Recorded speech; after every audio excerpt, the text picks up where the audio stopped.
Hi everyone, it's Marky. Today let's talk about this Goo Gone cleaner. This is for grout and tile. It's a 28-ounce bottle, so it lasts quite a long time. It's a pretty big, hefty bottle. I bought this because I have a tile shower and they're all really little tiles, so there's a ton of grout and it's really hard to clean. This has made it so much easier. I just spray it on, let it sit for 2 minutes, and then you can wipe it away with a sponge or a damp cloth and then rinse it.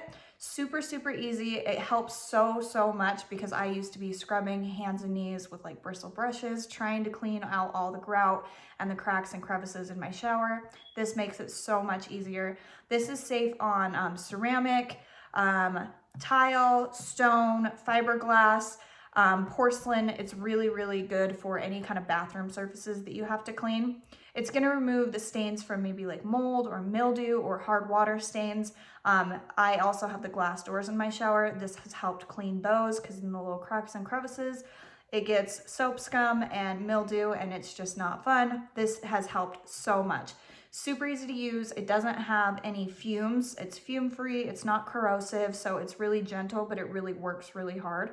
If you are looking for something like this, maybe you have a shower like I do that is just so much grout and so many little tiles, this is going to help you so much. So I hope this was helpful. Thank you.